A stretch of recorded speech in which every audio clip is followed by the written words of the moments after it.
दोस्तों आज मैं आपको बताने वाला हूँ सुजुकी की एक्सेस 125 का फाइनेंस डिटेल बताने वाला हूँ। मंथली ईएमआई कितनी आएगी, डाउन पेमेंट आपको कितना देना पड़ेगा, डॉक्यूमेंट्स क्या लगने वाले हैं, सब कुछ आपको अच्छे से डिटेल से एक्सप्लेन करने वाला हूँ।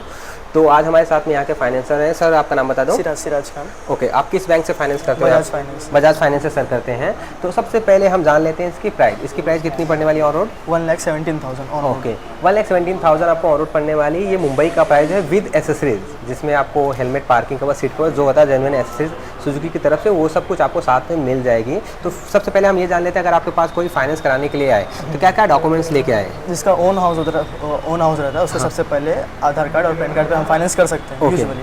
और जिसका रेंट पर रहता है तो उसका रजिस्ट्रेशन होना चाहिए रेंट का, या नोटरी रहना चाहिए, ये कंपलसरी है। ओके, सिंपल सी बात सर ने बोला, जिसका ऑन हाउस है, जिनका मुंबई में घर है, तो उनका आधार कार्ड पैन कार्ड पे हो जाएगा। जिनका नहीं है, जो रेंट पे रहे हैं, उनके लिए रेंट एग्रीमेंट लगेगा, तब हो जाएगा। तो मतलब दोनों ऑप्शन यहाँ पे है।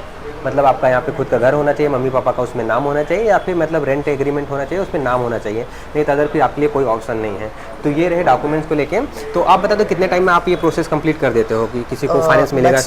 मैक्सिमम 30 मिनट में हो जाता है। आधे घंटे में आपका मतलब क्लियर हो जाएगा, आपका मतलब लोन अप्रूव हुआ कि नहीं हुआ, जो भी है।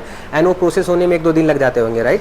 नहीं, वो सेम डे पे क्लोज हो जाता है, लेकिन आपको गाड़ी मिलते तक का 1 वीक के अंदर आपके हाथ में गाड़ी आ जाती है। हाँ, वो तो नंबर आएगा तब जाके आपको बाइक मिलेगी, ऐसा कुछ है। तो फिलहाल अभी हम बात कर लेते हैं मंथली ईएमआई एंड वो डाउन पेमेंट के ऊपर। तो कम से कम कितने डाउन पेमेंट पे आप ये स्कूटर फाइनेंस कर दोगे? इस डिपेंड होता है कस्टमर के सिविल के ऊपर। अच्छा, ओके। कस्टमर की सिविल अच्छी है तो 0 डाउन पेमेंट पे हो जाता है। कम से अच्छी सिविल स्कोर कितने को बोलते हैं आप बताओ? जिसका 750 प्लस हो। 750 प्लस जिसका है, उसका अच्छा सिविल स्कोर माना जाता है, उसको 0 डाउन पेमेंट भी मतलब फाइनेंस कर देते हैं। एंड जिनका उससे कम से कम कितना कम हो तो फाइनेंस हो सकता है कि मिनिमम डाउन पेमेंट इसमें लगती है 15,000 पे डाउन पेमेंट पे हो जाती है आपकी। ओके ओके, नहीं ये मैं ये बोल रहा हूँ कि मतलब कम से कम कितना सिविल स्कोर होना ही चाहिए तब आप फाइनेंस करोगे? 700 तो होना ही चाहिए। 700 के आसपास आपका होना ही चाहिए। 650 होगा तो नहीं चलेगा? नहीं, उससे नीचे नहीं चलेगा। मतलब यहाँ पे ध्यान रखो 700 के आसपास आपका सिविल स्कोर होना ही चाहिए।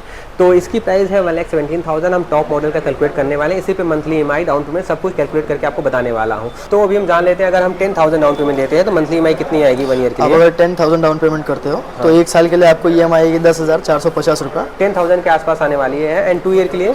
2 साल के लिए आप करते हो तो 5,740 रुपये आपको ईएमआई गिरेगा। 5,000 के आसपास आएगी 3 ईयर के लिए? और 3 ईयर के लिए आपको 4,100 मतलब 70 रुपीज़ पड़ जाएगा। 4,000 के आसपास आपको आने वाले। इसमें इंटरेस्ट रेट कितना पड़ने वाला है? 10.75 फ्लैट रेट है। तो हम डाउन पेमेंट बढ़ा देते हैं, 25,000 पे कैलकुलेट कर लेते हैं। 25 अगर आप डाउन पेमेंट करें तो आपको 2 साल में 4,090 रुपये पड़ेगा। अच्छा, और 4,000 के आसपास आपका 2 ईयर का। 1 ईयर का कितना आएगा एक्सपेक्टेड बता दो आप? 1 ईयर का आपको मैक्सिमम आ जाएगा 10,000 के करीब। 10,000 करीब आने वाला है। एंड 3 ईयर का बता दो आप? 3 ईयर पे आप करेंगे तो 3,000 मतलब 3,500 के लमसम आपको पड़ेगा। 3,500 के आसपास आपको पड़ने वाला है। एंड अभी तो डाउन पेमेंट और बढ़ा देते हैं, 35,000 पे कैलकुलेट कर लेते हैं। अगर 35 आप डाउन पेमेंट करते हो 2 साल के लिए तो 4,500 आपको पड़ेगा, 4,500 रुपया। हाँ, मतलब 4,000 के आसपास आपका पड़ेगा 2 ईयर के लिए। एंड 3 ईयर के लिए?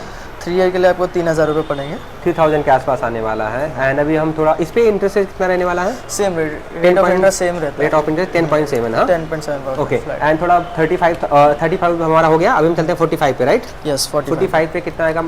45 पे अगर आप 2 साल के लिए करवाते हो ईएमआई के लिए तो 3,000 मतलब 4,000 रुपये अप्रॉक्स आपको पड़ेगा राउंड फिगर। 4,000 के आसपास आपका आएगा। 3 ईयर के लिए? 3 साल के लिए आप करवाते हो तो 2,000 रुपये, 2,800 रुपये आपको पड़ेगा। 2,000 के आसपास आने वाला है। अभी हम डाउन पेमेंट और बढ़ा देते हैं। इसका इंटरेस्ट सेम ही रहेगा? रेट ऑफ इंटरेस्ट सेम ही रहेगा। इसके ऊपर आप अगर बढ़ाना चाहते हो तो वैसा बढ़ सकता है। 55,000 पे? हाँ। 55,000 पे हम कैलकुलेट करते हैं। 55,000 में आपको 2 साल के लिए 3,450 रुपये आएंगे। 3,000 के आसपास। एंड 2 ईयर के लिए? 2 ईयर के लिए था। अच्छा, 2 ईयर के लिए 3,000 के आसपास आएगा। एंड 3 ईयर के लिए? 3 ईयर के लिए 2,500 रुपये आपको 2,500 आने वाला है। इस पे इंटरेस्ट रेट 10.75 सेम रहेगा। रेट ऑफ इंटरेस्ट सेम रहता है। ओके, ठीक है। एंड अभी हम थोड़ा और डाउन पेमेंट बढ़ा देते हैं, चलते हैं 65,000 पे कैलकुलेट कर लेते हैं। 65 अगर आप करते हैं तो 2 साल के लिए आपको 3,240 रुपये आएंगे। 3,000 के आसपास। एंड 2 ईयर के लिए? फिर 2,140 रुपये आ जाएंगे आपको। 2,000 के आसपास, 2,000 के आसपास आने वाला है। अभी हम लास्ट कैलकुलेट कर लेते हैं 75,000 पे। इससे ज़्यादा तो मैं नहीं बोलूँगा कि रिकमेंड करूँगा कि आप लोग मतलब फाइनेंस कराओ, कैश दे के पूरा ले लो, मतलब नहीं बनता। 75,000 पे आप बताओ मतलब मंथली 75 पे आपको 2 साल के लिए मंथली ईएमआई 2,440 रुपये आएगी। 2 ईयर के लिए 2000 के आसपास आने वाला है। और 3 साल के लिए आप करवा रहे हो तो 1,700 रुपये पड़ेंगे आपको। मतलब 1700 के आसपास आपको पड़ने वाली है। और मुझे ये पूछना था, मतलब नो HP स्कीम ऐसा कुछ? नहीं, बजाज में ऐसा कोई नो HP स्कीम नहीं है, लेकिन आप ऐसा बजाज में मैक्सिमम 5 ईयर के लिए लोन ले सकते हो। अच्छा, 5 ईयर के लिए। और जब आप लोन क्लोजिंग करवाओगे तो उसमें कुछ additional charges other charges bank जो कैलकुलेट कर लेती है 5% या 4%। अच्छा, ओके। बजाज में इसमें ऐसा कुछ नहीं है, आप डायरेक्ट खाली प्रिंसिपल अमाउंट देके उसको क्लोज करवा सकते ठीक है, बजाज में नो HP स्कीम नहीं है, लेकिन वो आप अगर आपको क्लोज कराना है करवा सकते हो, एक्स्ट्रा चार्जेस आपको नहीं पड़ने वाले हैं लास्ट में। ये प्लस पॉइंट रहने वाला है आपके लिए। और अभी हम थोड़ा सा जान लेते हैं, आप कोई टिप्स देना चाहोगे हमारे व्यूअर को कोई फाइनेंस कराने से पहले किन किन बातों को वो ध्यान रखें? हैं। जब कस्टमर आएंगे फाइनेंस कराने के लिए तो बस आपके डॉक्यूमेंट वगैरह प्रॉपर रहना चाहिए। राइट। आप कौन सी बैंक से करवा रहे हो, उसका ROI क्या है, वो सब चीज़ें की आपको नॉलेज लेनी पड़ेगी फाइनेंस से। ओके। तो वो सब यहाँ पे बता देंगे। मैं यहाँ पे आपको शॉर्टकट तरीके से बताना चाहूँगा, अगर आपका कोई पुराना लोन चल रहा है तो आप बाउंस ना करें, इस पर आप बहुत ज़्यादा अच्छा फोकस करें एंड सेटलमेंट ना करें। भले वो लेट आपको पेमेंट आपको करना है, लेट पेमेंट करें, नहीं तो आपको फाइनेंस मिलने में मतलब फाइनेंस आपका किसी भी चीज़ सेटलमेंट के चक्कर में आपका सिविल स्कोर खराब हो सिविल स्कोर बहुत खराब होता है। तो सेटलमेंट आप कभी ना करें, भले आपको एक्स्ट्रा पे करना पड़े वो कर दें। इन बातों का आप ध्यान रखो, बाकी फाइनेंस आपका हो जाएगा। और अगर आप इस शोरूम पे आकर परचेज करते हैं कोई स्कूटर या बाइक तो आपको अच्छा खासा डिस्काउंट भी देखने को मिलने वाला है। तो दोस्तों यहाँ तक वीडियो देखा होगा तो लाइक से सब्सक्राइब जरूर कर देना। फिर मिलते हैं नेक्स्ट वीडियो में दोस्तों। जय हिंद, वंदे मातरम।